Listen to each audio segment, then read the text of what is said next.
kita berkumpul di sini semata-mata karena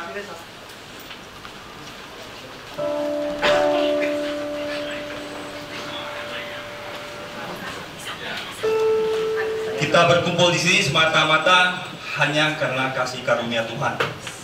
Tuhan Yesus yang menyatukan kita berada di sini dan menjadikan kita satu saudara. Amin. Ya, karena berkat Tuhan Yesus kita yang sini yang berbeda-beda walaupun tidak saling mengenal, kita disatukan di sini sebagai satu saudara.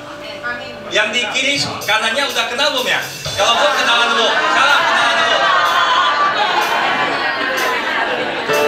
Kasihkan salam dulu. Nah, salam. Katanya saudara masa nggak kenal? Jadi udah kenalan belum kiri kanan? Kasih salam, berikan senyum terbaik karena kita berkumpul dalam nama Yesus dan kita menjadi saudara di sini. Amin. Dalam Yesus kita bersaudara.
Sukacita di sini. Yes. Amin. Amin. Ya, ketika kita sukacita, kita mau terima sesuatu pasti akan lebih enaknya gitu ya. Sekarang mari kita siapkan hati kita. Biarlah Roh Kudus yang boleh membimbing kita, menaungi kita pada hari ini, sehingga apa yang disampaikan oleh Pastor Paulus Tony boleh memberkati kita semua yang hadir di sini pada hari ini.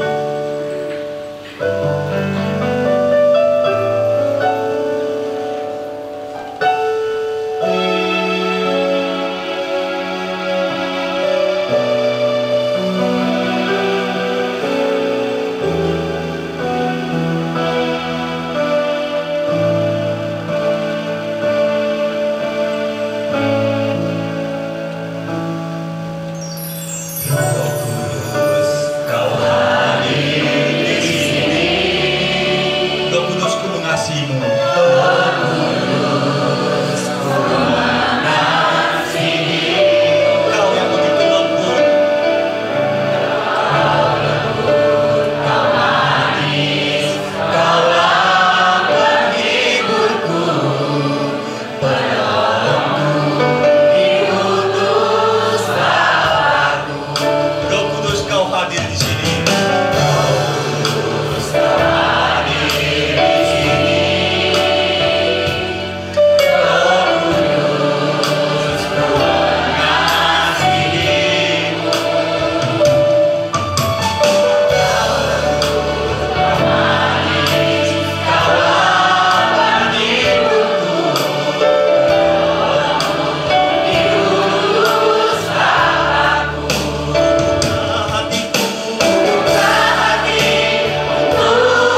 kami, kini anak-anakmu sudah siap untuk menerima sabda dan firman yang akan disampaikan oleh pastor yang kami kasihi, Pastor Paulus Tony.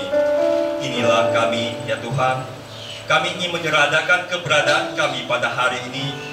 Pikiran kami, semua kami fokuskan untuk pada saat ini, sehingga apa yang akan disampaikan oleh Pastor Paulus Tony kepada kami, biarlah boleh menjadi kekuatan dan tuntunan hidup kami. Kemudian pada Bapa dan Putra Roh Kudus,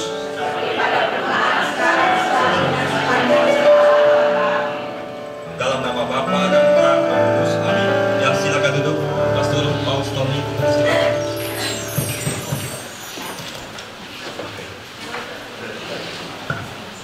Baik, selamat pagi saudara-saudara dan Bapak yang terkasih. Semoga tidak bosan lihat saya karena waktu saya dihubungi oleh panitia beberapa bulan lalu mereka rapat, saya bilang kalian sudah bosan dengan wajah saya.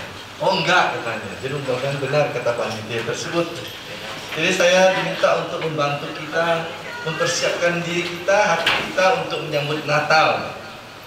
Ya sebenarnya saya pikir-pikir mau ngomong apa tentang Natal kok. Kita semua sudah tahu. Nah, tapi kadang-kadang setelah itu saya mengerti. Kadang-kadang kami terlalu banyak mengandaikan juga. Kadang-kadang kami yang di rumah pendidikan, yang di pastoran, merasa bahwa umat sudah tahu banyak. Tapi kadang-kadang justru terlalu banyak mengandaikan.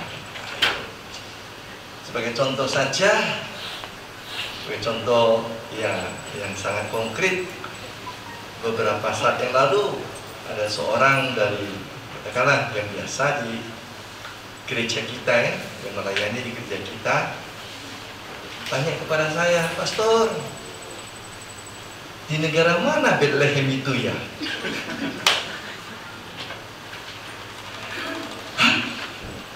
Terus jawab tak gitu loh.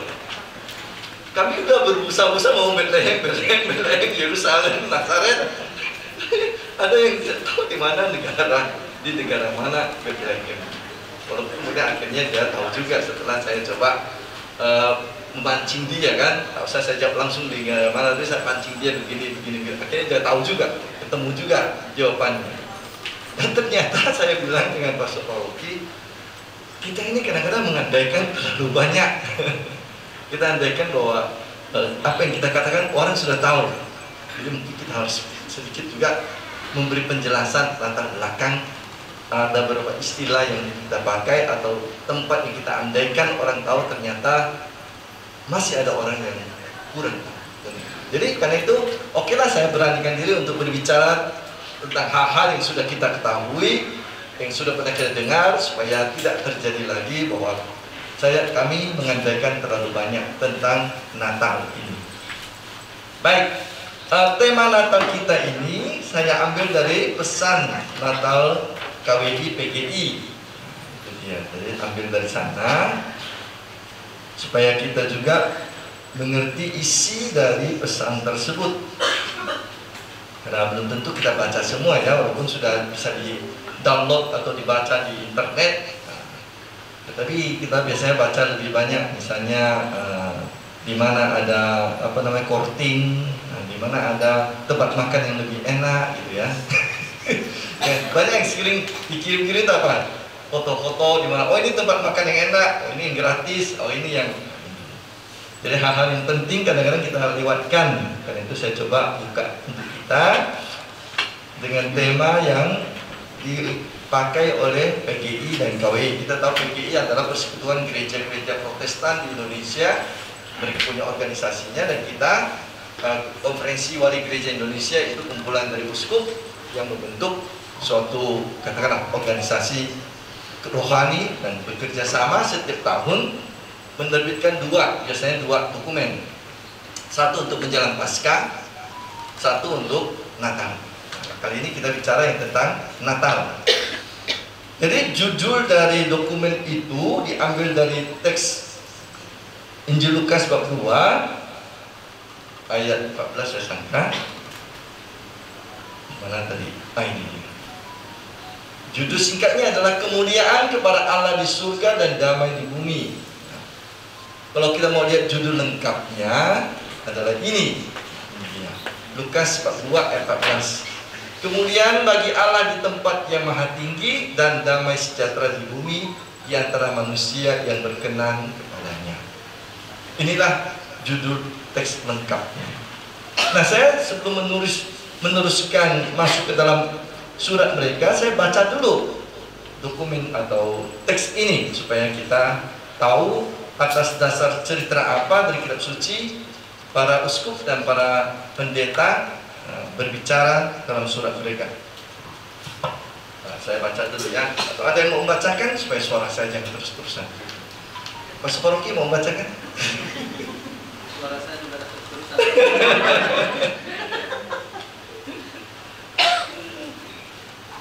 Baik, ketika saya baca saja ya. Saya ambil dari ayat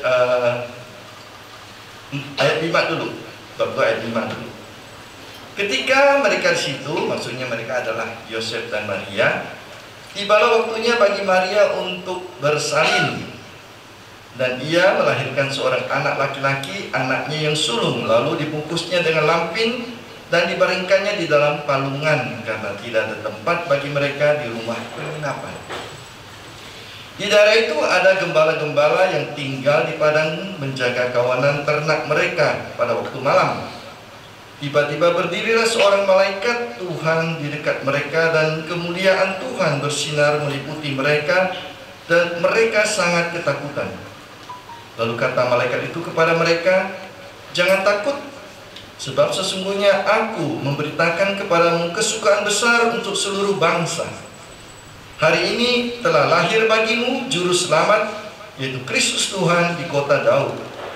Dan inilah tandanya bagimu, kamu akan menjumpai seorang bayi dibungkus dengan lampin dan terbaring di dalam palungan." Dan tiba-tiba tampaklah bersama-sama dengan malaikat itu sejumlah besar bala tentara surga yang memuji Allah, katanya, "Kemuliaan bagi Allah di tempat yang maha tinggi dan damai sejahtera di bumi di antara manusia yang berkenan kepadanya." Setelah malaikat-malaikat itu meninggalkan mereka dan kembali ke surga, gembala-gembala itu berkata seorang kepada yang lain, "Marilah kita pergi ke Betlehem untuk melihat apa yang terjadi di sana, sebab seperti yang diberitahukan Tuhan kepada kita."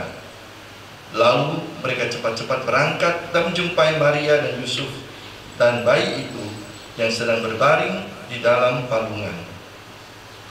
Dan ketika mereka melihatnya, mereka memberitahukan apa yang telah dikatakan kepada mereka tentang anak itu. Dan semua orang yang mendengarnya heran tentang apa yang dikatakan gembala-gembala itu kepada mereka. Nah, ini kutipan dari teks Lukas bab 2 tentang kelahiran Yesus dan pesan berita gembira kepada para gembala dan reaksi mereka.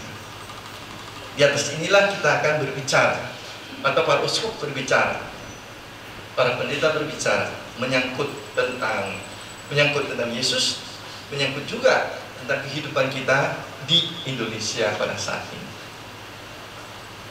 Nah, kita mau melihat para uskup dan para pendeta mengingatkan kita tentang apa itu Natal sebenarnya. Apa itu Natal sebenarnya? Dikatakan situ Natal adalah perayaan sukacita. Nah, saya coba mau tanya ini pada ibu-ibu ini. Biasanya itu kalau mendengar kata Natal itu, apakah langsung reaksinya senang, gembira, atau malah stres? Gimana? Dua-duanya ya? Senangnya kenapa? Senangnya karena kita ada pemerintahan hadir lagi. Anunya tidak senangnya karena ekonomi. Nah, tidak senangnya karena ekonomi. Apa tuh ekonomi itu? Ya, banyak masalah kalinya. Banyak masalah, banyak pengeluarannya. Ya, pakaian baru gitu ya. Anak-anak minta itu dia, anak-anak minta pakaian baru. Yang lain? Sukacita. Sukacita. Tetap bersukacita. Oh. Walaupun apa. Oke, jadi perayaan sukacita. Oke, ada yang stres, ada yang sukacita. Perayaan hari ini kan sukacita. Iya, iya. Yang lain silakan. Spontan kalau dengar kata Natal gitu. Apa dalam hati kita? Sukacita. Nah, memang itu sebenarnya yang mau dikatakan dalam perayaan Natal, dan para uskup minta kita supaya menekankan unsur sukacita tersebut. Tapi apa boleh buat? Kadang-kadang juga muncul perasaan, waduh, pusing nih kan. Mana akhir tahun lagi kan? Cicilan motor belum selesai, cicilan rumah masih menunggu, kredit sudah lewat kuota, so ditarik kembali kredit card gitu. Lalu anak-anak sudah minta ini pakaian baru, siapkan lagi apa namanya nih, kue-kue. Belum lagi ada yang sudah, kan sudah janji bapak kita mau jalan-jalan piknik, mati kita. Jadi pikiran ekonomi benar itu sering membuat kita terganggu, itu dengan kata Natal. Belum lagi nanti gereja atau paroki mau minta saya kerja lagi tuh sampai jam 10 malam gitu ya. Sama saya nggak boleh pulang gitu. Jam 10 malam, jam 11 pagi-pagi sudah muncul, bapak di rumah saya marah. Kemarin ada yang lucu nih, ada cerita, saya mau antar Cekongnio ke kesehatan gitu loh. Karena istrinya terlalu sering ke gereja sampai dia ganggu istrinya Kongnio. Ya, karena sibuk kan menjelang Natal ini itu, jadi lebih sering di pastoran daripada di rumah gitu loh ceritanya. Jadi saya mau antar Cekongnio kesehatan, mau antar suster ini ke gereja gitu. Saking sibuknya. Kongnio itu suster, istrinya disebut. Nanti saya tunjukkan yang mana orangnya. Dia bingung. Pastor Paroki belum tahu. Jadi nanti saya ajari pelan-pelan bahasa Tujuh. Nah itu, saking sibuknya kadang-kadang kita pikir waktu kita habis nanti di gereja, harus kerja lagi, panjat ini, panjat itu, gulung ini, gulung itu, lalu merangkak-rangkak mencari apa bungkus buah itu, mulung sampah di mana-mana. Kan sekarang pohon Natal kita kan diambil dari ada yang tersembunyi. Jadi dari bungkus buah yang dikasih itu daur ulang, lalu harus cari di berbagai tempat supermarket gitu. Kadang-kadang ada yang jatuh ke bawah meja pun diambil sendiri gitu. Nah, kesibukan ekonomi, belum lagi membersihkan rumah, dan ini itu membuat kadang-kadang kita merasa, aduh, Natal bukan sesuatu yang benar-benar menggembirakan, tapi bawa juga di dalamnya perasaan stres ya, perasaan tertekan atau gelisah, kadang-kadang juga menjengkelkan. Padahal memang Natal dalam artinya adalah kelahiran, Natal adalah seperti seorang ibu menantikan anaknya kan, pasti senang dong, apalagi itu anak pertama. Wah, banyak yang kita bayangkan, wah, anak saya itu lahir nanti matanya itu bagaimana? Lapis 1 apa lapis 2? Kayak ibu bapaknya lapis 1, ikut saya lapis 2 gitu kan. Ada unsur pipi atau tidak ada gitu. Kulitnya itu seperti kuning telur atau kulitnya seperti apa, daun coklat buah coklat gitu. Mulai banyak angan-angan dan impian, dan itu membawa harapan yang ditunggu-tunggu. Sebenarnya itulah maksud kita, supaya sungguh Natal itu benar-benar kita hadapi dengan perasaan pokoknya cepat datang. Jadi bukan membuat kita malah gelisah, membuat kita malah cemas karena berbagai alasan seperti ini, ekonomi, entah karena sibuk bekerja atau dengan kegiatan-kegiatan rohani lain. Nah, mengapa harus menjadi peristiwa yang menggembirakan, bersukacita? Karena Natal pertama-tama menyangkut Allah. Tuhan mau datang. Allah berinisiatif mengunjungi kita. Coba kalian bayangkan, tiba-tiba ada pengumuman Paus Fransiskus mau ke UGB. Wah ya, itu saya sangka Pastor Poroki pun sudah lupa dia tidur malam itu. Bayangkan bagaimana menyambutnya itu kan. Sebulan tadi. Itu baru manusia loh, mengunjungi manusia. Sementara Natal adalah Allah yang tak terjangkau oleh kita, yang jauh di atas kita, yang maha suci, justru datang mau mengunjungi kita. Siapalah kita ini? Kita tahu bahwa kita ini orang-orang lemah. Tapi Allah pertama-tama mau hadir, mau tinggal dalam wujud manusia. Maka dikatakan firman menjadi daging. Firman adalah Yesus, sabda Allah yang menjelma menjadi manusia. Karena itu alasan pertama kita bergembira bukan soal pesta, bukan soal jalan-jalan atau piknik atau pura-pura, tapi karena ini Allah sendiri mau datang mengunjungi kita dan tinggal bersama dengan kita. Karena sekedar lewat buat kita repot saja kan itu. Pestanya hanya bertemu 1 jam tapi persiapkannya 1 bulan. Tetapi Allah hadir dan tinggal bersama dengan kita dalam wujud Yesus Kristus. Dan itu bukan karena kemampuan kita, bukan karena jasa kita, tapi benar-benar karena rahmat Tuhan, berkat Tuhan, karunia Tuhan. Kalau seorang yang kita anggap terhormat, yang tinggi, sudah menggembirakan kita begitu besar, seharusnya Allah jauh lebih besar dari kegembiraan kita. Itulah dasar pertama dari sukacita kita. Dan itu nampak dalam diri Yesus yang lahir.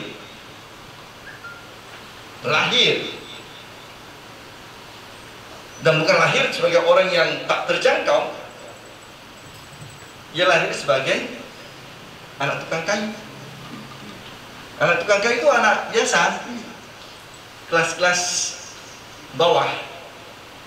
Kenapa kita tahu bahwa tukang kayu itu kelas bawah? Karena ketika Yesus dipersembahkan di Bait Allah, apa yang dipakai oleh orang tuanya Yusuf dan Maria untuk menebus Yesus? Ketika Yesus dibawa ke Bait Allah, maka sebagai persembahan untuk mengganti anak sulung ini, biasa dipersembahkan hewan. Nah, apa yang dipakai untuk menebus Yesus?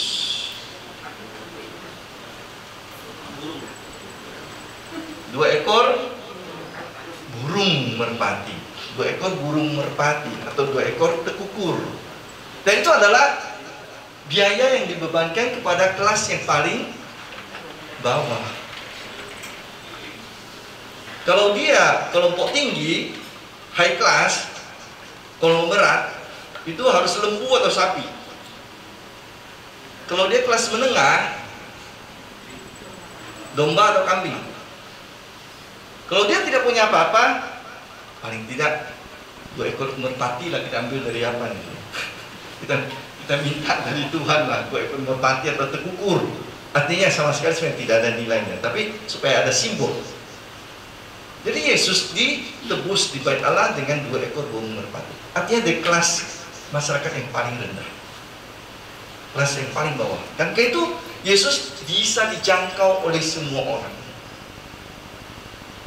Bukan orang yang kita hanya bisa lihat dari jauh, yang di balik kaca. Kalau lewat, oh, dengan mobil bagus, ada pegawai bodyguard yang kiri kanan. Sebelum kita dekat sudah disepak gitu. Awas, ada sirine kalau lewat kan. Yesus tidak ada lewat kalau sirine. Makanya ada perempuan yang bisa pelan-pelan menjamah, jumpai jubahnya. Inilah Yesus. Jadi bukan hanya hadir sebagai manusia, tapi manusia yang bisa disentuh, manusia yang bisa dijangkau, manusia yang bisa didekati, manusia yang bisa diajak ngobrol, manusia yang sungguh-sungguh mengerti pengalaman hidup kita. Dia kena lahir sebagai juru selamat kita. Dan itulah orang yang mau menyelamatkan manusia dari belenggu dosa dan maut yang telah turun, yang telah jatuh pada manusia sejak kejatuhan Adam dan Hawa, manusia-manusia pertama tersebut. Jadi kalau kita mau menderetkan, membayangkan betapa besar peristiwa Natal itu, maka memang kita tidak bisa tidak harus bersukacita, harus bergembira. Karena ini semua datang dari kasih Allah, dari inisiatif Allah, upaya Allah dalam diri Yesus yang lahir untuk kita. Karena itu jangan bicara soal kado. Karena Natal tetap sah tanpa kado apapun. Tak usah rendah diri kalau tidak punya pakaian baru. Karena Natal tidak dipengaruhi oleh berapa harga baju, celana yang saya pakai atau gaun yang saya pakai. Bukan pada pesta makan 8 jenis, 10 jenis, 12 jenis, 16 jenis. Kan orang Tionghoa itu kadang-kadang harus sekian kan itu. Kalau hanya 2 jenis, alamak. 4 jenis, aduh. Paling tidak 8 gitu. Bukan soal makan, bukan soal jenis, bukan soal mahal. Karena itu tidak ada hubungan sama sekali soal ini. Karena Yesus sendiri hadir sebagai orang miskin. Dia tidak menuntut kado, dia tidak menuntut pesta makan hebat. Nanti Natal dijamu di hotel sana, atau Natal kita pergi ke Bali dan pesta 3 hari 3 malam. Pulangnya semua pakaian sudah tak muat lagi. Kena makan terus di situ kan. Natal sama sekali tidak ada hubungan dengan Sinterklas.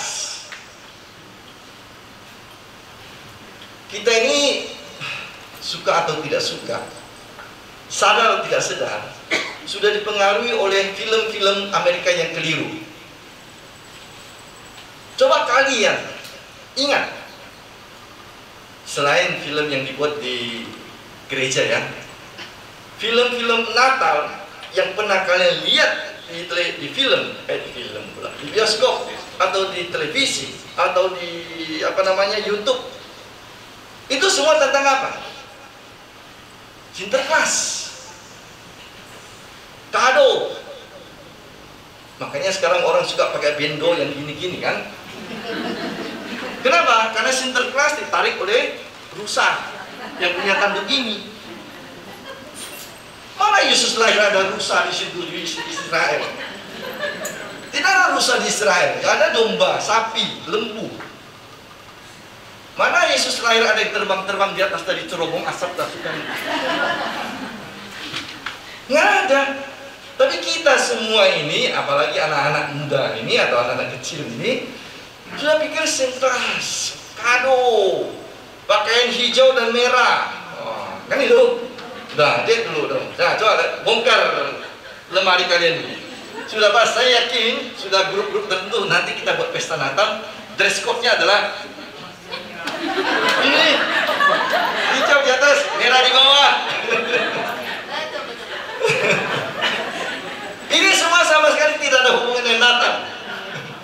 Ini konsumerisme gaya Amerika. Memang ada tradisi Sinterklas dari dunia barat, tapi itu datang belakangan dari seorang uskup yang tinggal daerah sekarang Turki, namanya Santo Nikolaus. Abad ke-6, abad ke-7 dia terkenal sebagai uskup yang sangat-sangat baik, pemurah, suka menolong orang miskin. Jadi pada setiap saat di mana ada orang perlu, dia datang membantu mereka, membawa sendiri pakaian hadiah untuk orang-orang miskin itu. Santo Nikolaus itu tinggal daerah Turki sekarang. Saya lupa karena waktu saya ke Turki sekian belas tahun yang lalu pernah ke daerah itu, Santo Nikolaus. Lalu nama Santo Nikolaus ini di Belanda menjadi Sinterklas. Sampai ke Amerika Santa Claus. Sampai Indonesia Sinterklas lagi. Sebenarnya kebaikan dia sebenarnya yang mau diingat. Santo Nikolaus itu yang bersedia menolong orang miskin. Jadi lalu kemudian entah kenapa jadi itulah tokoh Natal gitu kan untuk orang-orang di terutama benua-benua Amerika sana. Saya waktu di Washington DC tahun 2007 bertemu dengan seorang bapak orang Indonesia yang sudah pindah ke Amerika, anaknya lahir semua di Amerika. Lalu kami ngomong-ngomong lah, bertemu, karena kami ketemunya waktu itu di dunia medsos. Belum ada waktu WhatsApp, belum ada Twitter, Facebook, atau Instagram, atau apapun namanya sekarang, X ya, TikTok. Dulu ada namanya Yahoo Messenger. Nah ini golongan yang saya tahu lah Yahoo Messenger. Golongan yang usia 30 tahun ke bawah nggak tahu lagi Yahoo Messenger. Tahun 90-an itu cukup terkenal Yahoo Messenger. Awal 2000 masih. Kami ketemu, ngomong, saya di Washington DC sekarang, saya tinggal di situ. Kita ketemu ya, oke. Kami ketemu, ngomong-ngomong, diajak keluar makan sore sebentar. Lalu dia cerita tentang keluarganya, tentang anaknya. Pastor Romo, mereka bilang sana, Romo, katanya, saya itu sedih loh, saya sedih. Kenapa? Saya bilang, saya tanya anak saya yang kecil, usia 8-9 tahun, apa artinya Natal? Pakaian, kado, piknik, makan-makan. Jadi itu untuk anak-anak sana, orang-orang Katolik yang saleh ya, bukan orang-orang Katolik yang istilahnya Natal Paskah. Dia tiap hari ke gereja, tapi ketika tanya Natal, anak itu pikirnya adalah pakaian, piknik, pesta, makanan. Sama sekali tidak ada ide tentang Yesus. Sama sekali tidak ada ide apapun tentang Yesus. Maka saya tanya kepada kalian, kalau kalian lihat film-film Hollywood tentang Natal, pernahkah kata Yesus keluar dari sana? Tidak. Tidak. Kegembiraan selalu berhubungan dengan hal jasmani. Sama sekali tidak ada unsur rohaninya. Oke, orang selipkan situ pesta keluarga bersama. Ya oke, tapi selalu bisa setiap saat yang lain, kan masih ada Thanksgiving yang tak ada hubungan dengan Natal. Bisa syukur. Nah karena itu kemarin saya menemukan satu lagu yang dinyanyikan anak kecil, sangat menarik dan sangat pas. Lalu saya minta tolong Bu Elita, tolong dulu terjemahkan ke bahasa Indonesia supaya kita melihat bagaimana teks lagu itu berbicara sangat bagus tentang Natal.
diri.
Jadi kalau kita lihat lagu tadi dan anak tadi itu meringkas dengan sangat baik apa artinya Natal sebenarnya untuk kita. Selalu berhubungan dengan Allah, Yesus dan kita. Bukan soal pakaian, makanan, jalan-jalan, segala macam pernik-pernik. Pohon Natal juga menambah memang, tetapi bukan itu yang paling penting. Karena itu dalam gereja kita lebih sering menekankan kandang Natal. Karena pohon Natal itu tradisi yang memang ada hubungan dengan terang dalam kegelapan, tapi kalau kita lihat sosok Yesusnya tidak muncul. Tapi karena itu tradisi kandang Natal jauh lebih membawa kita masuk dalam makna Natal yang lebih dalam.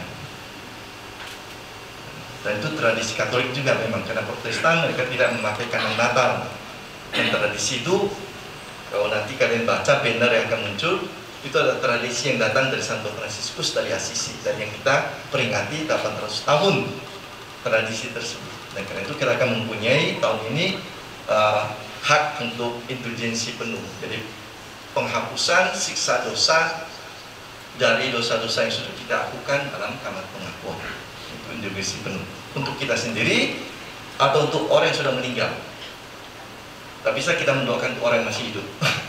Setiap orang harus berdoa untuk dirinya sendiri atau untuk yang sudah meninggal. Nah ini, jadi sukacita membuat Yesus tinggal dalam diri kita. Inilah kandang Natal kita sebenarnya di sini. Kandang Natal yang paling dalam adalah di dalam diri kita, di mana Tuhan hadir, di mana Tuhan tinggal dan menetap. Dan karena itu kita bersukacita karena Tuhan bisa hadir dan tinggal bersama dengan kita. Jadi karena itu sukacita tidak identik, tidak bisa disamakan dengan pesta. Siapapun bisa bergembira, siapapun bisa bersuka cita untuk Natal, karena bisa dinikmati oleh orang-orang sederhana buka hari. Itu sebabnya mengapa dalam Injil Lukas yang dibacakan, malaikat datang pertama-tama bukan kepada Raja Herodes, Pontius Pilatus, atau orang-orang terkenal di Yerusalem, tapi ia datang pertama-tama kepada gembala. Dan gembala adalah kelas pinggiran. Bahkan dalam kelompok masyarakat waktu itu, gembala itu kadang-kadang tidak punya KTP. Ini TKW ilegal atau TKI ilegal kalau kita sebut di Malaysia. Jadi orang-orang yang tinggal di daerah pinggir, mereka ya boleh silakan bekerja, tetapi tidak punya hak. Tidak ada organisasi buruh yang melindungi mereka istilahnya sekarang. Ya, orang-orang yang memang pekerja kasar, tidak punya pelindung, mereka hanya mengharap belas kasih dari tuannya. Kalau tuannya baik, oke, mereka diperlakukan dengan baik. Kalau tuannya kurang baik, ya mereka harus menerima kenyataan itu, karena mereka tidak punya semacam surat yang bisa membuat mereka punya hak yang sama dengan orang-orang lain. Dan malaikat datang pertama-tama memberitahukan kegembiraan itu kepada para gembala. Ini kelompok masyarakat kelas bawah, kelas 2, pinggiran, tidak punya posisi daya tawar apapun di hadapan orang lain. Dan Tuhan memberitahu kepada mereka pertama-tama. Jadi karena itu, orang-orang sederhana dengan cita-cita hidup sederhana, hidup damai, hidup aman, sejahtera, itu sudah cukup. Itulah kebahagiaan, bukan memikirkan saya mau jalan kemana saja, saya nanti mau punya rumah begini, saya mau punya mobil merek ini, saya mau punya perhiasan, beli emas. Kalau perlu nanti ke Thailand, Korea Selatan. Begitu mau masuk kembali ke Indonesia, kok mukanya beda. Tak kenal lagi. Itu pikiran orang-orang yang sudah kadang-kadang terpengaruh dengan ini status sosial, kekayaan, kemewahan, ketenaran, dan seterusnya. Nah, Natal untuk orang-orang seperti itu punya dimensi lain. Tetapi Natal untuk yang dikehendaki Tuhan adalah dipersiapkan oleh hati yang sederhana. Orang-orang yang punya cita-cita hidup sederhana. Orang-orang yang bisa menikmati kebahagiaan dengan hal-hal sederhana. Itu yang penting. Karena sering kita mengibaratkan kebahagiaan hanya pada hal-hal yang high end istilahnya. Saya tidak bahagia kalau belum punya laptop yang mereknya ini, harus harganya minimal 16 juta. HP saya itu harus yang kelas harga minimal 20 juta. Kalau perlu minta yang diberikan dibuat secara khusus, yang pakai lapisan emas berlian, ada loh HP yang dibuat khusus itu, harganya puluhan juta sampai ratusan juta. Itu dibuat oleh pabrik Nokia. Nah, itu bukan saya promosi. Tapi ada memang HP khusus dibuat oleh Nokia untuk orang-orang yang mau HP-nya istimewa, dari emas, dari berlian, dan harganya itu adalah miliaran. Ya, itu bukan dimensi kebahagiaan, sukacita yang dimasukkan dalam Natal.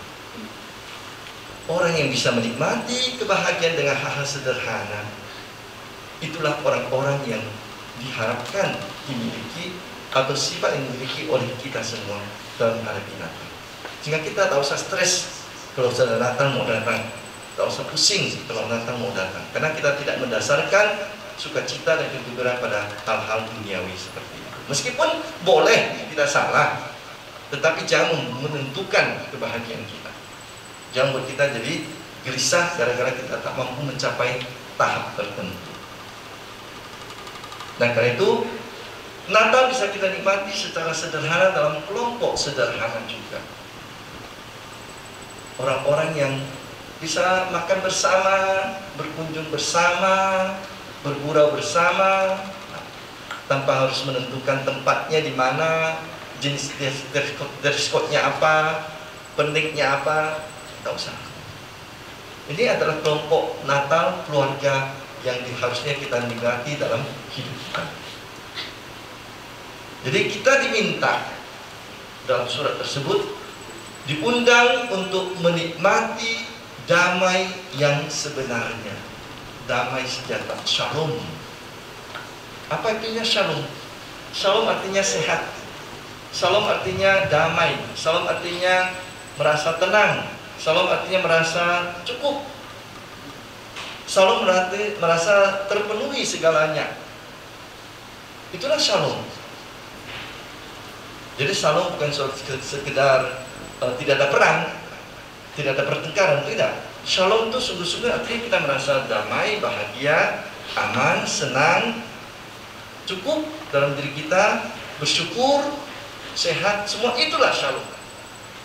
Dan damai yang dibawa oleh Yesus, Pangeran Perdamaian, Allah yang kuat itu, datang menawarkan shalom itu kepada kita. Dia tawarkan kepada gembala, dan gembala-gembala dengan sukacita langsung pergi. Tidak yang tadi ya, ketika gembala diberitahu oleh malaikat bahwa telah lahir bagimu anak Daud di kota Bethlehem, apakah mereka lalu pikir kita buat dulu dress code kita ya? Apa yang mau kita pakai dulu?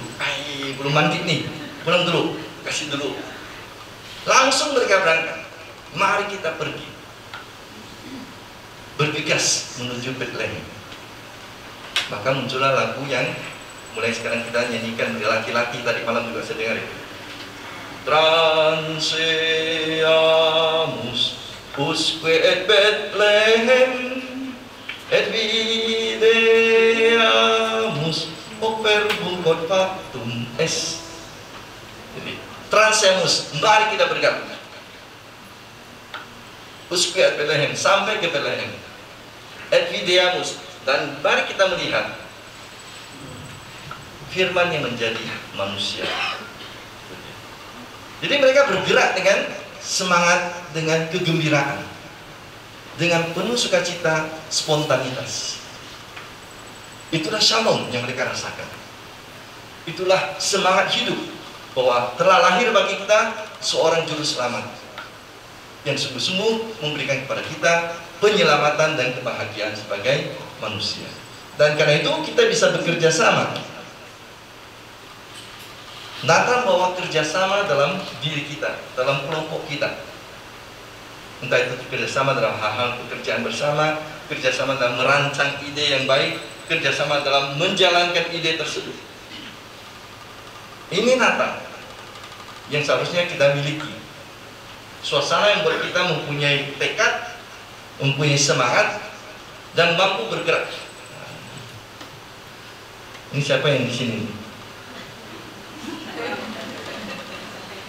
Gak tahu sih, saya dapatnya di foto DPP itu. Ada satu lagi di bawah sini. Ini satu dari situ. Si Markus namanya itu. Poli ya? Ya, bukan terpotong ini mukanya, jadi gak jelas di sana itu. Jadi kerjasama, jadi ada juga yang pengamat di sini satu orang. Ada pengamat di situ. Saya potong dari apa namanya film, fotonya. Jadi ini membawa kepada kita Natal dimensi semangat itu, dan kita mencoba untuk menjalankannya dalam hidup kita. Entah itu apapun jenis pekerjaan kita, kerjasama kita, tetapi kita menjadi keluarga yang bersatu, yang mempunyai katakanlah semangat untuk menjalankan sesuatu sebagai keluarga, entah keluarga paroki, atau keluarga wilayah, atau keluarga kita sendiri. Jadi Natal itu membawa kedamaian, dalam arti membawa suasana persaudaraan dan kerjasama. Kalau Natal menciptakan permusuhan, aduh itu sudah salah arahnya. Kalau Natal menciptakan persaingan, siapa yang core-nya paling bagus, udah salah ini. Ini bahaya loh kadang-kadang loh. Semua mau maksudnya baik, menyumbangkan suara lebih bagus, tetapi kadang-kadang menjadi bersaing. Mereka punya lebih bagus, itu gimana? Kalau bersaingnya untuk yang terbaik sih oke, tapi kadang-kadang bersaing jadi hatinya jadi tidak enak gitu. Kalau Natal menjadi persaingan antar dress code, itu udah kacau balau juga. Natal menjadi persaingan di mana tempat piknik yang lebih hebat, itu udah salah juga. Natal adalah menciptakan kebersamaan keluarga, sehingga kita mempunyai hubungan yang baik dengan diri kita sendiri. Pertama-tama kita damai dalam diri kita, senang dengan diri kita, bahagia, lalu bisa dengan orang lain, bisa dengan Tuhan, menerima Tuhan dengan damai, dan juga dengan alam. Nah, sekarang alam adalah bagian dari dunia kita juga. Jadi Natal sebagai kelahiran Yesus adalah sekali lagi perwujudan nyata dimensi Allah yang datang mau menebus kita. Ditekankan sekali lagi dalam surat para uskup itu, Natal adalah sungguh-sungguh wujud nyata, bukan sekedar ide bahwa Allah menebus manusia. Allah datang menebus kita. Karena itu kita layak bergembira, dan kita diajak untuk membarui diri kita. Jadi setelah merayakan dengan penuh sukacita, bagaimana kita sekarang mengubah, membarui dimensi hidup kita.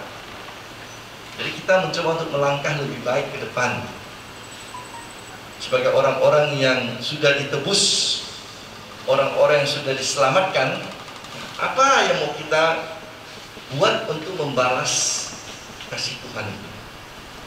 Apa yang mau kita ubah dari diri kita?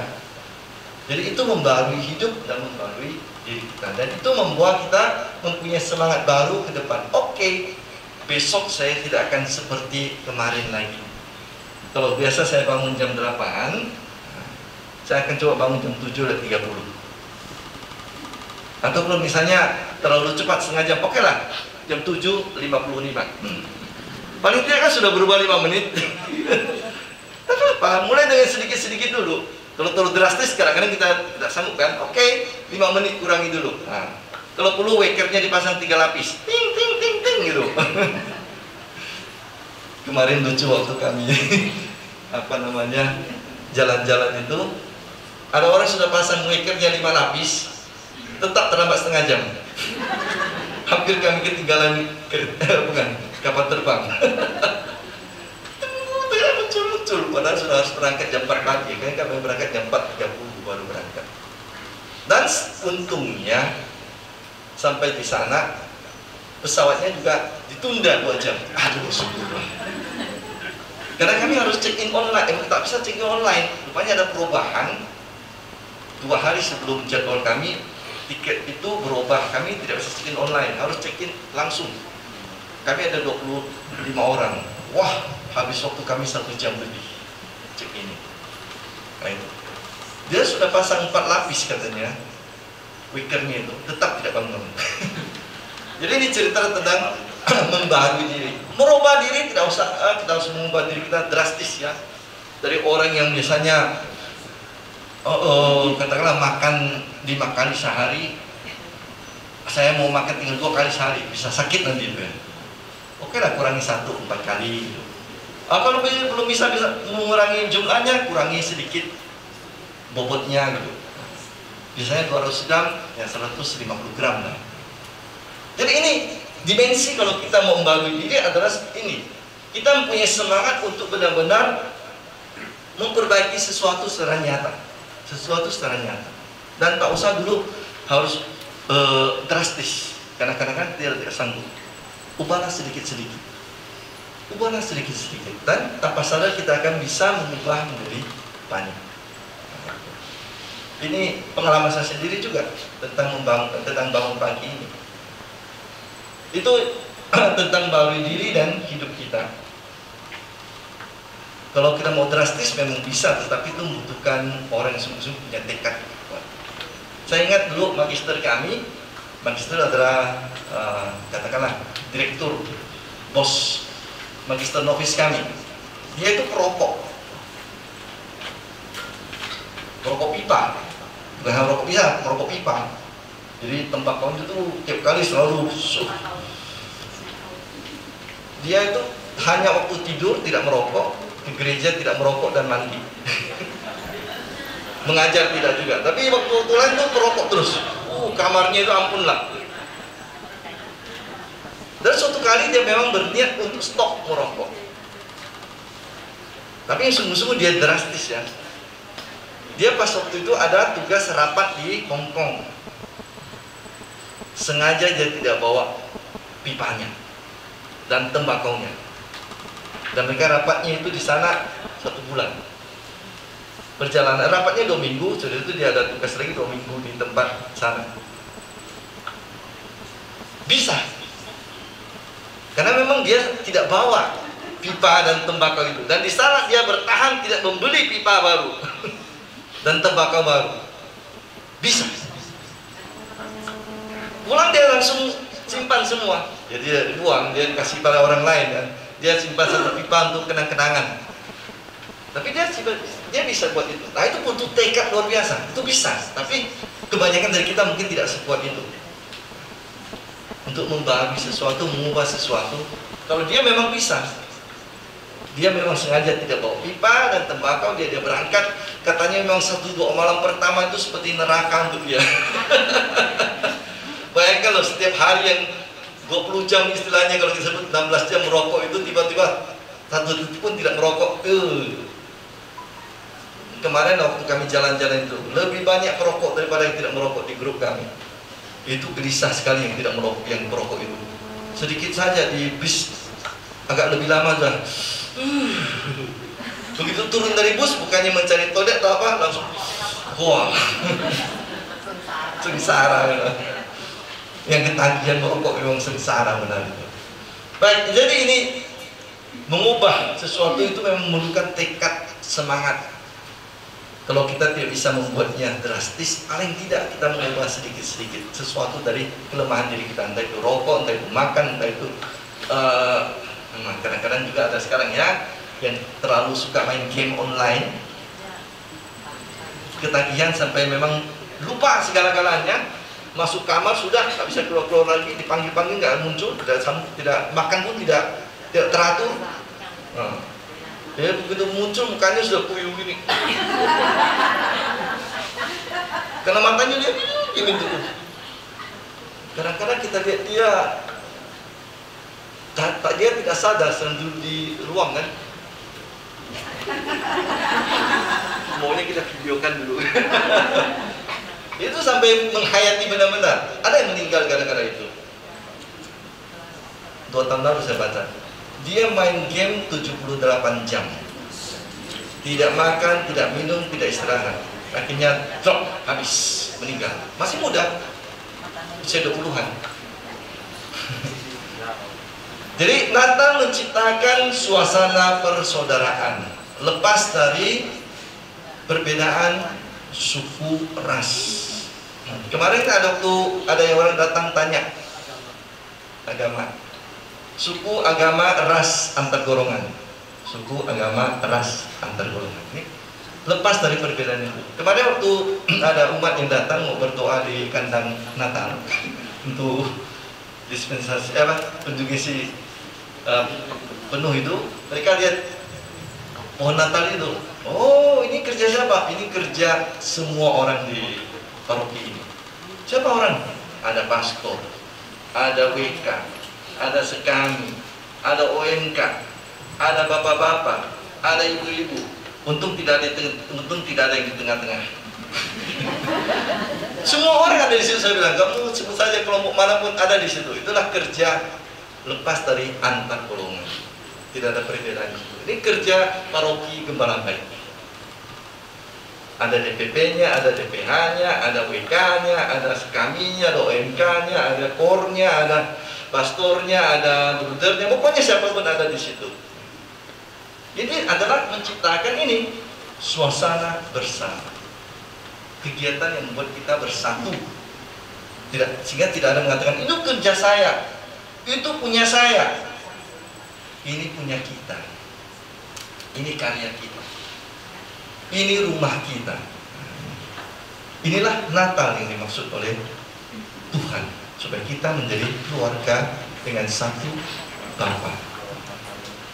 Nah, diingatkan juga oleh para uskup, hati-hati, kita sekarang menuju tahun politik. 2 bulan lagi kita akan masuk dalam pilpres dan pileg. Kalau pilkada masih Oktober, tapi tahunnya sama. Maka kita harus hati-hati. Tahun politik ini jangan menjadi tahun yang menciptakan permusuhan. Boleh beda pilihan, bebas. Mau 01, 02, 03 silakan. Mau 04 golput, itu hak jalan kalian. Tetapi jangan menciptakan permusuhan. Jangan pula seperti terjadi dulu, gara-gara bapak dan anak berbeda pilihan, bukan cerai, tapi pukul-pukulan, pakai pentung, karena saking panasnya membela paslonnya itu. Lah, mereka mana lihat kita yang di bawah itu? Mereka hanya perlu nawak suara kita. Mana peduli mereka, saya pilih kamu atau kamu pilih saya. Mereka sudah dapat posisinya di atas, kadang-kadang lupa mereka yang tentang di bawah ini. Mereka sudah dapat uangnya, sudah dapat posisinya, dapat apanya, kita yang berkelahi di bawah. Kan itulah. Jadi kata para uskup, hati-hati, kita memang di tahun politik, jangan jadi menciptakan permusuhan karena pilihan yang berbeda. Hak masing-masing orang mau ikut pilihan manapun. Nah, karena itu juga sekarang saya berfoto agak hati-hati, supaya jangan ditafsirkan macam-macam. Dulu saya suka begini, lalu begini. Sekarang berfoto, pastor bergaya. Nah, jadinya pastor. Paling-paling gini aja sekarang. Tak berani lagi saya buat begini atau begini atau begini atau apa namanya. Nah, kalau perlu, kalau yang sedikit netral, begini boleh lah. Lah gitu ya. Ya kalau kita nanti tanpa sadar buat gini, nanti di cropping orang kan itu kan. Namanya juga film medsos sekarang bisa membuat macam-macam kan. Kita buat begini atau kita buat begini kan. Nanti dibuat crop orang, lu pasang di tempat lain atau apa gimana. Ini pastor mulai main politik. Memilih nomor 2 katanya, milih nomor 1, milih nomor 3. Ya kadang-kadang kemarin tuh di foto di sini yang OMK itu kan posisi jari kita kan begini semua. Tuh ada foto yang OMK itu begini ya. Nanti bilang, ini pilih nomor 3. Kalau kita buat bis, nih pilih nomor 2 nih, Gemoy. Bungkusnya Gemoy, isinya monster kata orang. Jadi jangan menciptakan stres, permusuhan atau perpecahan atau kebencian, bahkan lebih parah lagi kebencian.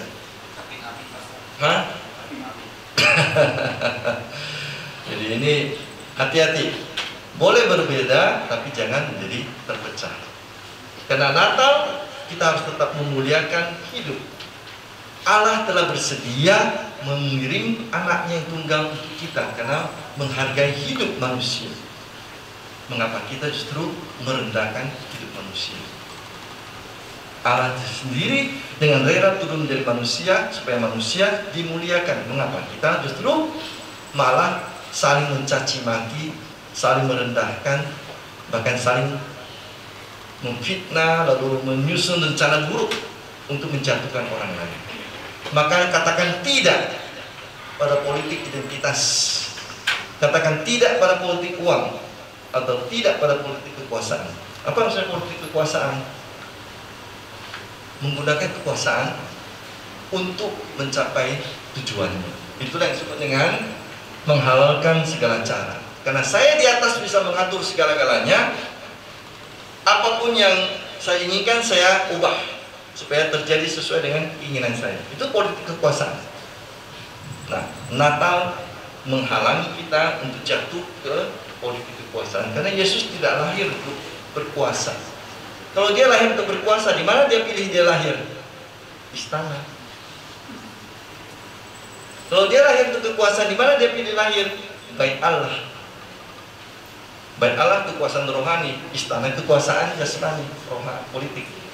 Tapi Yesus memilih lahir di kandang domba, tempat di mana orang tidak lihat apa-apa kecuali hewan datang untuk makan.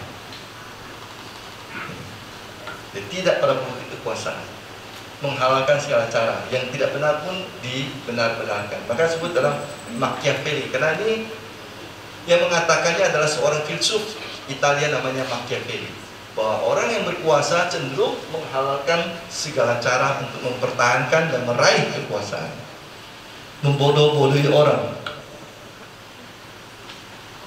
Pokoknya kalau saya terpilih, saya akan macam-macam lah janji yang tidak masuk di akal. Nanti saya sebutkan janjian dan dibilang pula saya menciptakan kebencian pada orang, tak usah lah ya. Ini direkam pula itu. Tahulah kita apa maksudnya membodoh-bodohi orang. Artinya janji-janji yang tidak masuk di akal kita. Seolah-olah kita tidak bisa berpikir gitu kan. Seolah-olah kita ini tinggal dicecoki dengan mau saja taat pada orang. Jadi mengorbankan rakyat ini yang sampai berkelahi antar, cobalah kemarin kan, pilpres kemarin, sampai ada batu melayang lah, bakar-membakar lah, polisi dengan demonstran berhantam-hantaman, ada yang masuk rumahnya, kalau hanya luka-luka, ada yang mati lagi kan gitu. Dia mengorbankan rakyat demi kekuasaan orang tertentu. Inilah yang namanya merendahkan martabat kita. Jadi kita itu dihitung hanya 1 suara, 2 suara, 3 suara, 4 suara. Yang penting dari kita hanya nomor 1, 2, 3, 4. Bukan lagi si Anu yang punya keluarga, si Anu yang susah-susah berjuang untuk dapat pekerjaan, manusia yang susah konkret. Di mata politikus seperti ini, kita ini hanya nomor. Yang penting 50% plus 1. Nah itu yang sekarang mereka pikirkan. Bagaimana mencapai 50% plus 1. Bagaimana mencapai jumlah angka tertinggi supaya tertinggi. Bukan lagi si anunya dengan segala susah sederitanya manusianya. Karena kita direndahkan martabat kita hanya segala nomor, angka. Jadi saudara-saudari, Natal berarti memuliakan Allah dengan secara bermartabat, supaya kita berani memperjuangkan keadilan sosial, mencapai kesejahteraan bersama. Karunia kelebihannya, mencapai kesejahteraan bersama, bonum commune, membangun persaudaraan dan merawat alam. Dimensi alam sekarang selalu masuk dalam banyak tulisan dari gereja, karena disadari memang alam adalah saudara kita. Cobalah kita hari-hari ini kan sering mengeluh, panas, panas. Lalu sekarang mulai mengeluh, hujan, banjir, flu hidup, flu black. Jadi sekarang kita dengan alam ini sudah pusing nih. Dulu masih bisa kita atur. Bulan sekian kita harus menanam, bulan sekian kita sudah memanen. Sekarang alam tidak jelas. Di musim panas hujan turun, di musim hujan seharusnya kemarau panjang. Dan kita sendiri dengan alam juga sudah tidak jelas lagi hubungan kita. Maka kita memang harus kembali merawat, memperhatikan alam kita supaya dia kembali kepada siklus yang lebih normal. Jangan-jangan nanti 50 tahun lagi kita harus pindah gereja ini. Kenapa? Ini sungai makin sering banjir kan? Nanti sebentar lagi bisa melihat airnya sampai di berapa meter sampai di halaman dalam itu. Pontianak itu terancam. Kalau tidak ada perbaikan tentang iklim dunia ini, kita kehilangan bisa setengah atau sepertiga dari Pontianak. Jakarta juga sama. Nah ini soal alam, karena kita sudah salah dalam memperhatikan alam kita. Demi kebanyakan demi tujuan ekonomi kita. Alam adalah ciptaan Tuhan, harus kita muliakan. Karena itu memuliakan alam berarti memuliakan Allah.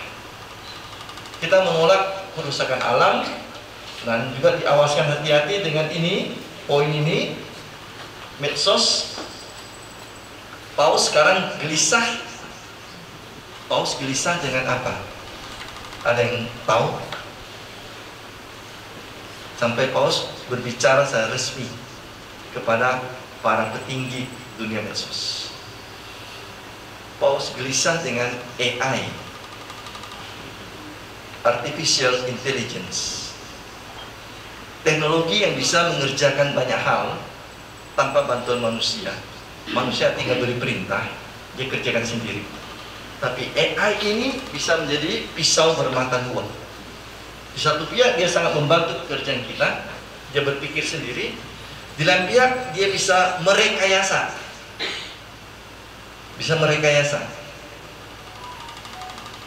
Sehingga sampai kemarin muncul iklan Paus mempromosikan baju baju jaket musim dingin suatu merek terkenal di dunia. Itu gara-gara AI juga. Mereka memakai teknologi AI dengan wajah dan seterusnya. Lalu muncullah Paus dengan merek pakaian tersebut. Editnya hebat, luar biasa. Bukan hanya edit benda tak bergerak ya, benda bergerak pun bisa diedit. Saya ngomong tapi bisa mengambil wajah orang lain lalu tempelkan saya, lalu wajah saya muncul ngomong dengan suara saya, padahal sama sekali bukan saya ngomong. Itu hanya sebagian kecil dari AI, dan semakin ke depan semakin banyak kemungkinan AI ini bisa membuat banyak hal. Nanti kita tidak tahu lagi yang mana suami dan mana istri yang benar. Siapa tahu? Bu, jangan heran Bu, manusia ini pintar, tapi kadang-kadang minterin kata orang Jawa ya, bodoh-bodoh orang dengan kepintarannya itu. Ke depan bisa ada kemungkinan bahwa kita pun nanti bingung yang mana orang asli, mana orang yang tidak asli. Dulu pernah ada film namanya Face Off, mengambil wajah orang lain ditempelkan ke wajah kita. Ke masa depan itu mungkin terjadi. Karena operasi plastik itu sekarang itu juga makin bagus. Jadi nanti mengubah wajah orang juga bisa. Macam-macam nanti. Jadi ini yang teknologi AI ini menjadi kecemasan Paus, kecemasan gereja. Jadi penggunaan medsos di satu pihak itu memang sangat membantu kita, tapi kalau tidak digunakan dengan baik, ada banyak kerugian yang bisa terjadi. Itu harus bijaksana benar-benar menggunakan medsos. Main game untuk sekedar hiburan boleh, sangat boleh, tapi jangan menjadi kecanduan. Nah, saya sendiri pun harus mengawaskan diri saya. Saya suka baca buku novel kungfu. Itu sudah lewat. Ini sekarang ada di medsos itu namanya Wuxia World. Itu kungfu yang science fiction. Nah, itu bahaya untuk saya. Saya mengalami sendiri bahwa kalau saya membaca novel yang sudah mulai ketagihan, tiba-tiba jam 3 pagi saya belum tidur. Pada besok harus bangun jam 4 lewat kan itu.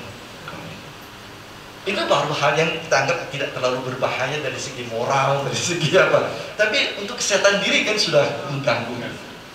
Itu baru kesehatan diri kan. Belum lagi kalau kita mengambil situs-situs yang lain kan itu.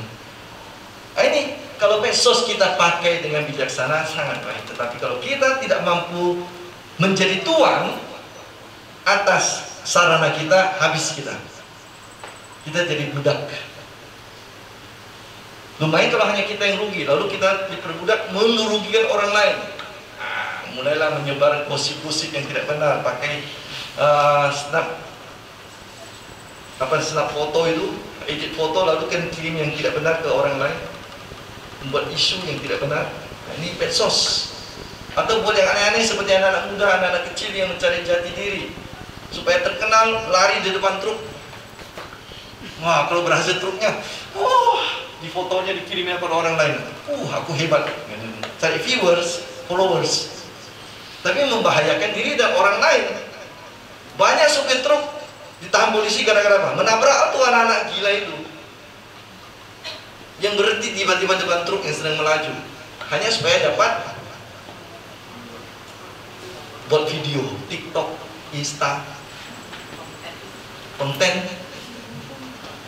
Nah ini, jadi penggunaan medsos harus sungguh-sungguh bijaksana. Dan ibu-ibu, bapak-bapak, hati-hati dengan anak-anak sekarang. Kadang-kadang banyak yang dibully lewat medsos, ada yang bunuh diri kan itu. Dibully lewat medsos. Dia tidak dibully langsung di fisik, tapi lewat medsos. Ibu-ibu gelisah sekarang kalau anak putrinya itu tidak keluar-keluar dari kamar lagi. Kalau dulu gelisah kalau anak putri tidak pulang-pulang. Sekarang gelisah kalau masuk kamar tidak keluar-keluar. Ini soal medsos lagi. Soal medsos lagi. Kita diminta untuk menjadi pembawa damai, itu jelas. Kalau Yesus adalah pangeran perdamaian, maka kita semua adalah anak-anak damai. Kita yang pertama-tama didamaikan oleh Allah dengan dirinya, kita juga menyebarkan damai yang sama untuk orang lain. Nemo dat quod non habet. Bahasa Latin, tak seorang pun dapat memberikan apa yang tidak dimilikinya.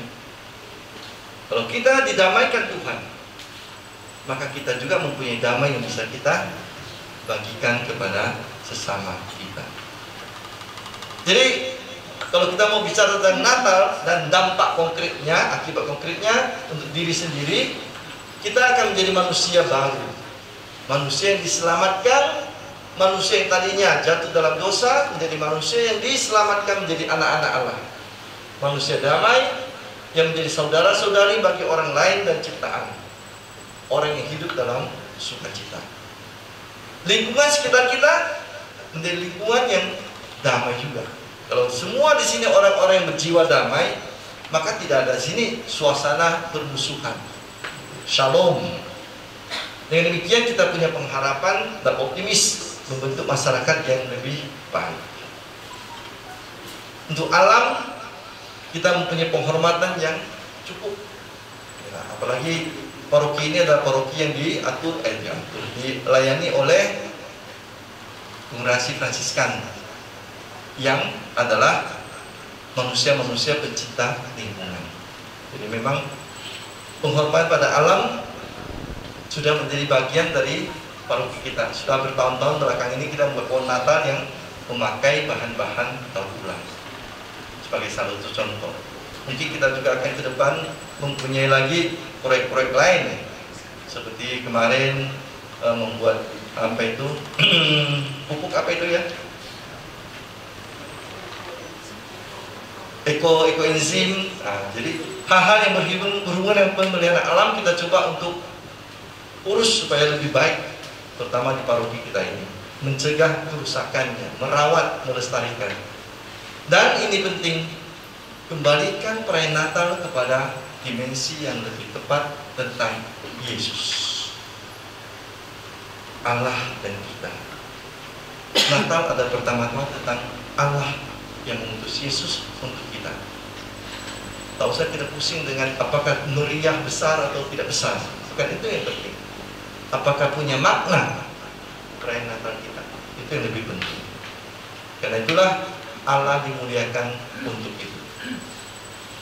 Nah, kalau kita mampu membawa ini dalam diri kita, maka kita akan lahir sebagai orang yang mampu menghargai diri kita. Saya telah ditebus Tuhan, saya dicintai Tuhan, saya juga mau mencintai dan menghargai diriku, seperti saya mau mencintai dan menghargai orang-orang lain di sekitar saya.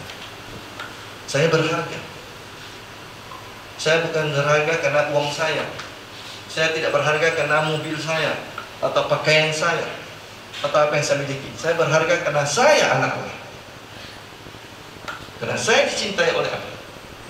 Karena saya ditebus oleh Tuhan. Itulah harga saya. Dan siapa bisa membayar harga darah Yesus? Tidak ada. Itulah tingginya harga diri kita di mata Tuhan. Bukan di mata orang lain, bukan di mata teman-teman kita, tapi di mata Tuhan kita sama berharganya dengan darah yang ditumpahkan oleh anaknya. Maka kita bisa bersyukur mempunyai kegembiraan dan bisa positif memandang hidup kita dan hidup orang lain. Karena orang-orang lain juga sama ditebus oleh Tuhan, lepas dari status sosial dirinya. Dengan demikian, hubungan antar kita pun menjadi hubungan orang-orang yang saling menghargai, orang-orang yang mau menilai tinggi orang lain, bukan karena barang-barang yang dipunyainya, tetapi karena dirinya yang adalah sungguh-sungguh anak Allah. Tidak lagi kita membeda-bedakan orang karena status sosial. Yang lebih tinggi kita berikan angkat-angkat telur, kata orang, ulang itu bahasa yang kasar ya, tapi itu terjadi. Menjilat orang yang di atas. Kalau kita tidak mempunyai lagi semangat seperti itu, maka tidak bisa masuk dalam ini. Kalau kita memang menghargai orang karena sama-sama kita ditebus oleh Tuhan, lepas dari status sosial kita, kita bisa hidup dalam suasana ini. Kita bisa menciptakan alam yang lebih hijau, yang lebih teduh, yang lebih teratur, lebih bersih. Wah, saya itu kagum dengan Pastor Paroki loh. Tiap sore dia itu sambil olahraga itu, dilihatnya ada yang kurang rapi, dirapikannya. Sudah berapa kali videonya muncul di DPP itu? Kebetulan.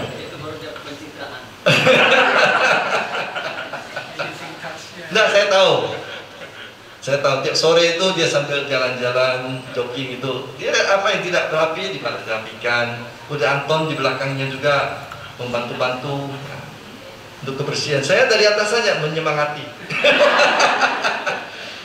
Kadang-kadang tugas saya tidak bisa membuat saya turun ke bawah. Jadi saya lihat ini, kalau kita memang menghargai alam sebagai saudara kita, kita akan merawatnya, kita akan memeliharanya, kita akan mengaturnya dengan lebih baik, kita akan membersihkannya. Dengan demikian kita akan memuliakan Allah, memuliakan Kristus di tempat yang tepat dan pada cara yang tepat juga. Jadi kita menempatkan mereka pada tempat yang semestinya dalam hidup kita. Dan itu akan mempengaruhi sikap hidup kita ke depan. Dengan demikian, Natal bukan lagi bicara tentang pesta. Natal bicara tentang bagaimana kita dan Tuhan hidup bersama, kita dan orang lain hidup bersama, kita dengan alam hidup bersama, dan kita dengan diri kita sendiri pun berdamai bersama. Nah, dengan itulah kita bisa mempunyai pengharapan bahwa perayaan damai, perayaan Natal yang kita rayakan sungguh-sungguh membawa hal-hal yang lebih baik dalam hidup kita, dalam hubungan kita dengan orang lain dan dengan Tuhan dan sesama. Datanglah Tuhan, jangan berlambat. Sekian dan terima kasih.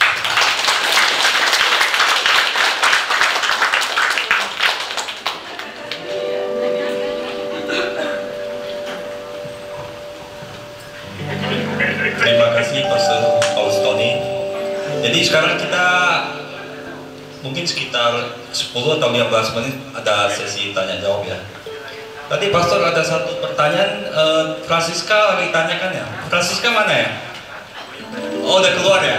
Tadi dia bertanya Pastor, kan waktu itu kan kemana-mana merokok, tidur juga merokok. Jadi pertanyaannya bagaimana caranya merokok sambil tidur? Guyon aja Pastor. Oke, mungkin ada pertanyaan? Ada nggak pertanyaan? Kalau nggak ada, oke, silakan. Pak siapa?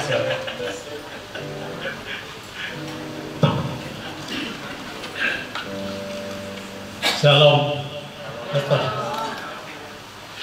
Yang mau saya tanyakan tuh apa? Ini apa keadaan tuh yang terjadi di rumah tangga kami?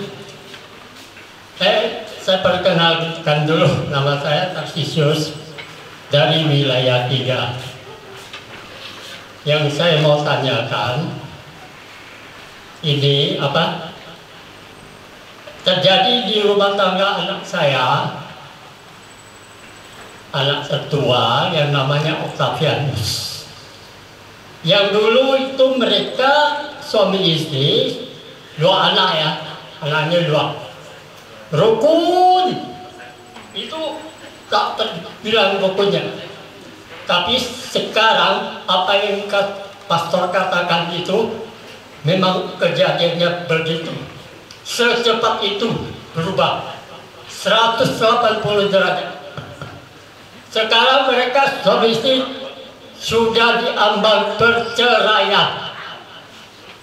Anak-anak tidak dihiraukan lagi, tidak dipedulikan lagi, apalagi diberi nafkah. Saya dengar juga, saya tidak bisa berbuat apa-apa. Saya hanya minta kekuatan dari Allah yang Maha Kuasa, Tuhan yang bisa membuat saya jadi kuat. Bagaimana caranya? Terima kasih. Mungkin pastor ada solusinya.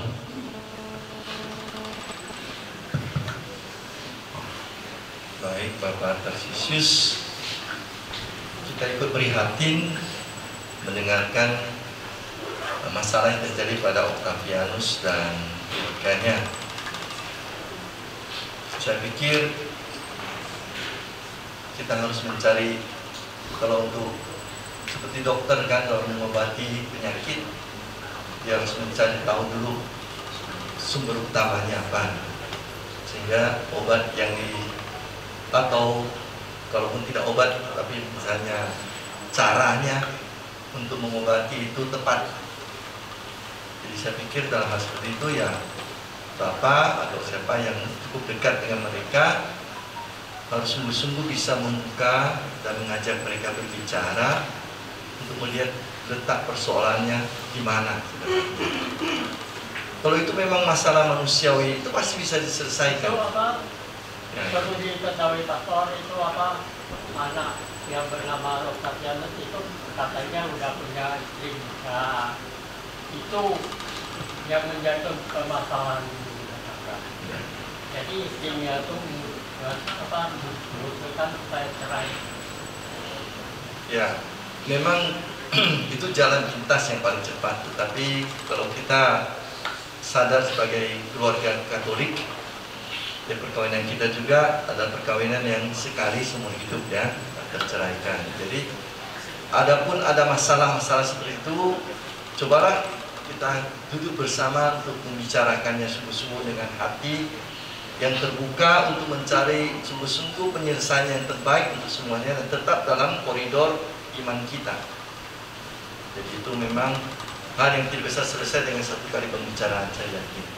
Hal yang juga harus dibicarakan dalam suasana doa juga itu harus ada. Hal yang juga harus dibicarakan dengan maksud sungguh-sungguh mau mencari yang penyelesaian yang terbaik. Jadi ini harus dibicarakan bersama, diajak umum bersama, didoakan bersama, sungguh-sungguh, dan mungkin butuh waktu. Jadi ini tidak bisa, ini jalan keluarnya. Karena ada masalah apa dari pastor yang belum memberkati misalnya. Siapa? Apakah perlu minta bantuan pastor yang memberkati pernikahan mereka dulu yang pemberkatannya di Jakarta? Tidak selalu perlu, karena kadang-kadang pastor yang memberkati mereka juga tidak terlalu kenal ya, kecuali kalau dia umat parokinya yang didampingi. Nah, kalau dia memang umat paroki, masih di paroki. oh, paroki itu juga. Nah, kalau itu memang lebih baik. Itu yang Ya, kalau memang dia anggota dari paroki itu dan pastor parokinya yang memberkati, itu jauh lebih gampang, lebih enak untuk bicara. Nah, jadi kalau memang benar pastor parokinya adalah orang yang berkati dia juga dan memang kenal mereka cukup baik, bagus kalau dia bicara dengan mereka bersama, ya harus diajak ngomong, tak bisa langsung satu kali bicara langsung selesai semua, karena ini sudah ada terkait orang ketiga kan itu. Ya tentu juga tidak bisa sembarangan saja kita mengatakan stop gitu. Ada hal-hal yang harus dibicarakan bersama supaya kalau kita tempuh jalan ini, bagaimana tentang yang ini? Harus juga ada jalan keluarnya juga. Jadi itu perlu pembicaraan, perlu iman, perlu harapan, dan keterbukaan. Jadi Pak, coba usulkan kepada anak Bapak, keluarganya juga istrinya, paling tidak mereka berdua dulu, sebelum menyangkut yang orang ketiga itu. dia dengan istrinya harus berani berbicara terbuka dengan pastor paroki, kalau mereka anggap bisa membantu silahkan, atau dengan orang lain yang bisa mereka anggap bijaksana juga boleh, tapi harus bicara. Ya. Baik. Terima kasih. Masih ada pertanyaan? Oke.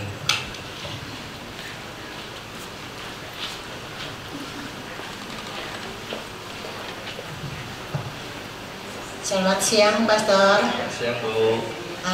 Terima kasih atas pencerahan mengenai penyambutan Natal. Nah, ini tadi sungguh luar biasa, Pastor. Seperti yang Pastor katakan tadi, Natal ini tidak perlu kita bermewah-mewah, harus pakaian yang mewah, pakaian baru semua, dan makanan yang mewah. Nah, ini yang saya rasakan, Pastor, perlu kalau di kampung-kampung tuh, Pastor, karena mereka kurang mengenal atau memahami makna dari Natal. Nah, mereka di kampung kan kurang mungkin pencerahan, karena pasar-pasar pun kurang di kampung ya, hanya pada hari Minggu ataupun Natal Paskah. Di kampung tuh kadang-kadang orang tuh sangat memaksa diri untuk menyambut Natal ini. Karena saya juga orang kampung, sering pulang ke kampung melihat mereka. Jadi mereka tuh tahan meminjam ataupun sampai berutang. Nah, ini kalau memang bisa, nanti pastor mungkin bisa transfer ke pastor-pastor yang ada di daerah-daerah untuk mengenai makna dari Natal ini. Baik, Bu. Jadi ada ini, Pastor. Terima kasih, Bu. Pastor. Selamat siang. Sebenarnya surat ini kan surat yang sudah diedarkan ke seluruh Indonesia. Yang kata lain, kalau pastor-pastornya membaca surat tersebut, mereka seharusnya juga bisa menyampaikan dengan cara mereka masing-masing ke umatnya di tempat-tempat mereka berada, supaya dikembalikanlah makna Natal kepada arti yang lebih tepat. Walaupun kita tidak mau mengingkari bahwa Natal kita bisa berpesta, boleh. Tapi jangan karena gara-gara pesta kita malah jadi kehilangan kegembiraan kita. Kita terlalu menekankan akhirnya aspek pestanya, lupa kita kepada inti yang lebih dalam dari Natal sendiri. Itu yang harus kita perbaiki. Kita tidak menolak bahwa ada orang merayakan Natal dengan pesta, boleh. Kalau dia mampu silakan. Tapi jangan sampai dia kehilangan makna Natal, lalu kemudian seperti tadi kata Ibu tadi, demi pesta malah menjadi bangkrut malah nanti kan. Lumayan kalau hanya pinjam dari tetangga biasa, kau pinjam pinjol ini yang susah ini. Sudah banyak korban gara-gara pinjol ini. Kita pinjam 10 juta, kita harus bayar 40 juta nanti. Berkali-kali lipat itu nanti. Oke, terima kasih. Baik, mungkin sampai di sini dulu ya sesi tanya jawab kita. Sebelum kita mau kita perhatikan dulu foto yang di depan ini. Ini sebentar ya, ada? Udah? Tadi sebelum mulai saya mau minta ini ketua panitia yang selenggarakan untuk rekoksi kita siapa nih, tolong ke depan sebentar, nanti sepatah dua kata ternyata nggak mau. Panitianya siapa aja? Untuk Natal segala juga, ternyata ini juga ya. Di sini juga menunjukkan ini loh, kiri memberi, kanan jangan sampai tahu. Ternyata ini juga terlaksana di sini ternyata ya. Kita apresiasikan dulu untuk segenap panitia yang sudah menyiapkan rekoksi ini maupun untuk persiapan dekorasi Natal. Dan kita juga apresiasi untuk Pastor Marcel dan Pastor Faustoni yang senantiasa membimbing kami semua.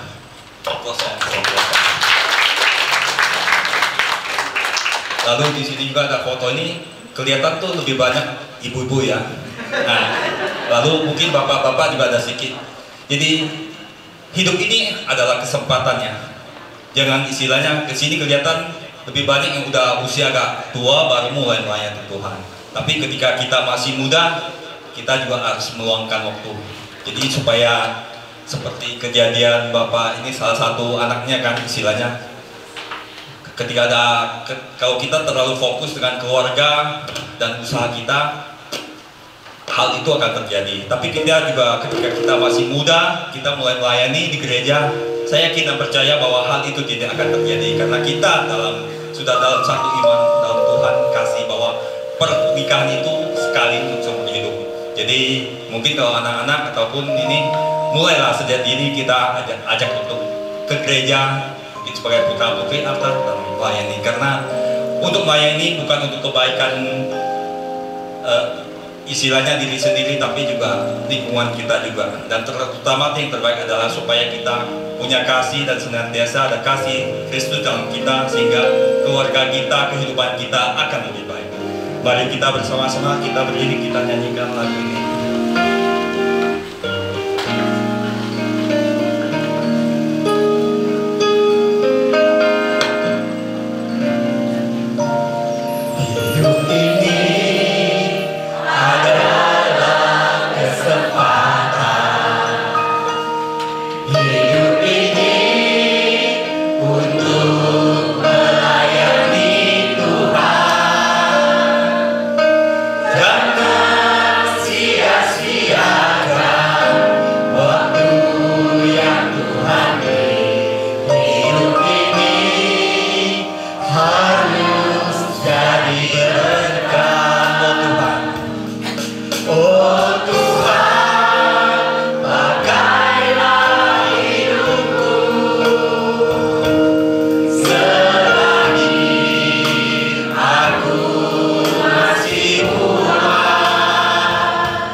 Sebelum kita bubar untuk dekorasi, kita ada makan bersama ya. Pastor Marcel untuk silakan untuk doa penutup sekalian, doa makan dan berkat sekalian. Borong semuanya pokoknya Pastor.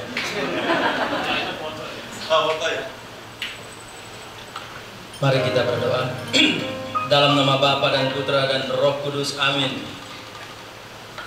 Pujian, syukur kami haturkan kepadamu Allah Bapa yang maha tinggi, maha luhur dan penuh kemuliaan, atas anugerah yang boleh kami rasakan pada kesempatan ini.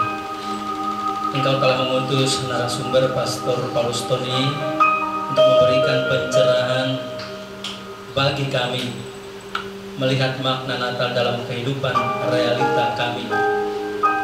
Semoga dengan seminar setengah hari ini kami senantiasa semakin mampu melihat Engkau yang sungguh-sungguh lahir di tengah diri kami, keluarga kami, dan memaknainya untuk masa-masa yang akan datang dalam kehidupan beriman kami. Terima kasih atas kehadiran Pastor Paulus Tony yang telah memberikan seminar ini kepada kami. Terima kasih kepada para panitia yang juga telah menyiapkan segala sesuatunya untuk kegiatan ini dapat berlangsung dengan baik. Tuhan, semoga pengalaman kebersamaan di tempat ini menambah kekuatan semangat baru bagi kami untuk melihat kehidupan kami secara bersama dan juga secara pribadi, agar kami semakin mampu menumbuh kembangkan semangat kasih persaudaraan di antara kami. Dan itulah semangat Natal yang sungguh-sungguh dapat kami rasakan bukan hanya pada saat Natal ini berlangsung, tetapi juga dalam kebersamaan seluruh hidup. Ada suasana damai, ada suasana persaudaraan dan kasih di antara kami. Terima kasih ya Tuhan atas semuanya ini. Dan sebentar lagi kami akan santap bersama. Berkati kami makanan dan minuman ini. Semoga memberikan kekuatan, kesehatan bagi kami. Berkati mereka yang telah menyiapkannya untuk kami, orang-orang yang berbaik hati, para penderma kami, semua saja yang terlibat di dalamnya. Semoga dengan santap bersama ini kami dikuatkan, diteguhkan kembali, dan akhirnya kami siap bersaksi untuk Engkau sebagai Sang Juru Selamat kami. Tuhan, setelah ini kami pun akan kembali ke rumah dan masih akan ada beberapa orang yang juga ikut bekerja. Kami mohon penyertaan dan berkat-Mu bagi kami, agar kami boleh tiba di rumah dengan sehat dan selamat dan mengalami kasih-Mu bersama keluarga kami. Tuhan serta-Mu. Saudara-saudari sekalian, makanan dan minuman yang akan kita nikmati bersama, perjalanan pulang kita ke rumah kita masing-masing senantiasa dilindungi, dibimbing, dan diberkati Allah yang Maha Kuasa, Bapa dan Putera dan Roh Kudus. Amin. Selamat siang, selamat makan, terima kasih.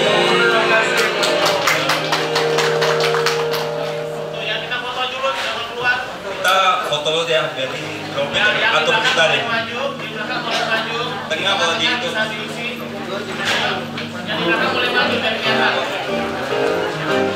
Mari yang di belakang saya persilahkan boleh maju ke depan. Ini foto ini akan saya serahkan kepada Bapak Petrus, ya, supaya nanti pada saat masuk ke pintu kerajaan surga diberi jalan, dimudahkan jalannya. Ayo silakan maju ke depan. Bener ya Pastor ya, bener ya. Iya, tadi kita sudah mendengarkan firman Tuhan dari Pastor Tony. Nah sekarang mari dengan sukacita Natal kita maju ke depan. Kita ayo memberikan sukacita bagi setiap orang ya. Nggak boleh pakai kode ya katanya ya.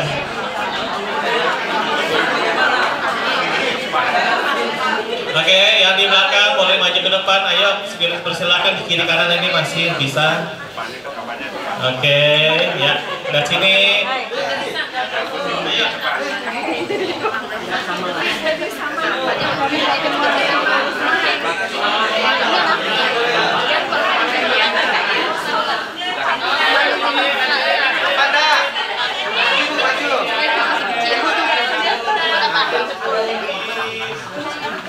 Laki-laki di belakang. Tangannya apa disikat? Salah. Amin. Laris manis. Mantap.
Samuel.